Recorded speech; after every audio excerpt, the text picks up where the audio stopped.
C'est assurément un plan à plusieurs, une opération de sauvegarde de plans d'architecture qui est en cours aux archives municipales de Limoges. C'était des documents qui se trouvaient dans des classeurs à plans, qui n'étaient pas rentrés chez nous, qui n'avaient pas été versés, comme on dit chez nous. C'est-à-dire personne, on ne sait pas qui nous les avait donnés, on ne savait pas ce qu'il y avait dedans, nous, en tant qu'archives. Donc on ne peut pas parler de fonds, effectivement.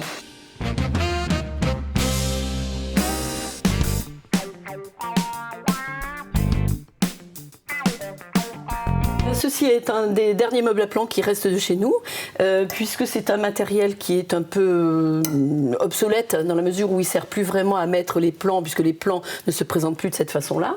Donc les plans que vous avez vus, qui sont triés actuellement, étaient disposés là-dedans. Vous voyez, on accroche les plans ici avec un dispositif particulier.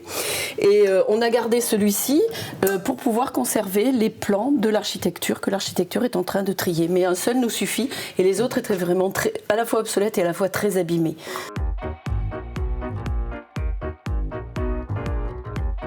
C'est sur un plan d'un centre de recyclage. Voilà, on constate qu'il y a eu deux architectes. Un premier qui s'appelait Monsieur Douai et on suppose que Françoise Weber, un architecte ensuite, a fait une extension, voilà. Donc avec deux époques différentes, quoi. Ouais, moi j'aime bien le numérique. Hein. Moi j'ai dessiné à la planche à dessin et franchement je ne ferais pas marche arrière. Donc moi j'aime bien garder des vieux plans et tout ça, mais j'ai aucune nostalgie du trait au retrait, etc.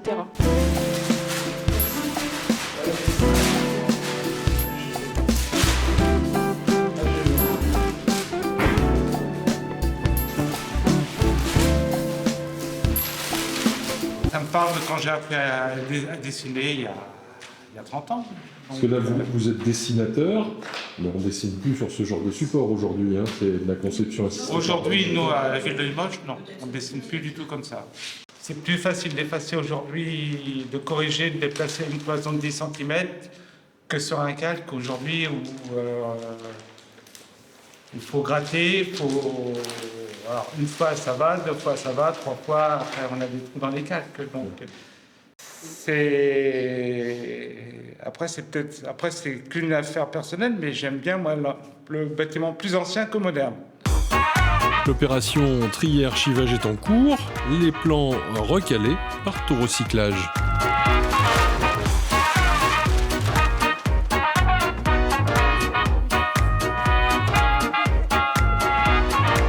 Pour autant, là, vous avez un plan papier à portée de main pour pouvoir continuer à travailler. Pourquoi ? Disons que ça nous sert de support visuel et pour annoter toutes les modifications qu'on a à faire, qu'on s'aperçoit, parce que nous, on l'a sur l'ordinateur, mais ces plans-là, après nous, on est en relation avec la DJ et les cuisiniers qui travaillent sur place. Donc, pour eux, ils n'ont pas le moyen informatique, mais le papier est un support pour eux. Donc, eux ils nous apportent des éléments et nous, on peut aussi des éléments techniques qu'on peut modifier. Nous, on était, en tant qu'archive, on n'était pas exactement bien placés pour savoir lesquels il fallait conserver, s'il fallait les conserver, lesquels il fallait conserver et de quelle façon il fallait les conserver. Donc, en tant qu'archive, nous avons pris contact avec l'ensemble des services qui étaient concernés par ces plans, donc à savoir l'architecture, les espaces verts, le cadastre.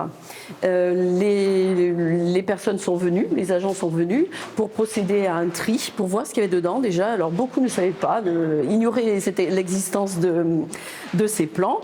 Donc ils sont venus à plusieurs reprises pour regarder ce qu'il y avait dedans et s'il fallait qu'on les garde ou pas et de quelle façon les conserver et pourquoi on les conservait.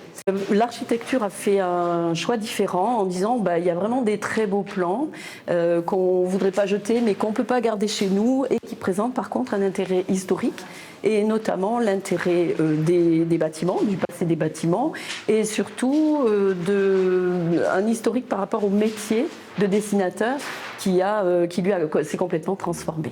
Ce rapport à la matière, au papier, à la table à dessin, c'est quelque chose qui vous a manqué au moment de la transition vers le tout informatique ? Sur certains moments, peut-être, oui.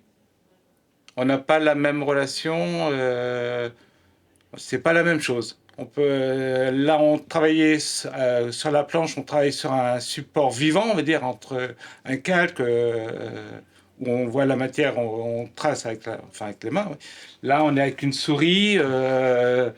C'est pas la même façon de procéder. Il faut quand même que dans ces documents, ils ont leur propre histoire. C'est-à-dire ils existent par eux-mêmes déjà avant de pouvoir raconter une histoire. Donc c'est aussi le travail qui se fait en ce moment derrière nous avec le service de l'architecture. C'est-à-dire que les personnes vont identifier ces documents, raconter l'histoire des documents. Par la suite, nous, on conservera ces documents puisqu'ils ont fait le choix que ces documents soient conservés chez nous et on pourra raconter leur histoire, les rentrer dans nos fonds et à ce moment-là, ils feront partie de l'histoire du bâtiment, tel par exemple le bâtiment des Halles que vous avez vu tout à l'heure.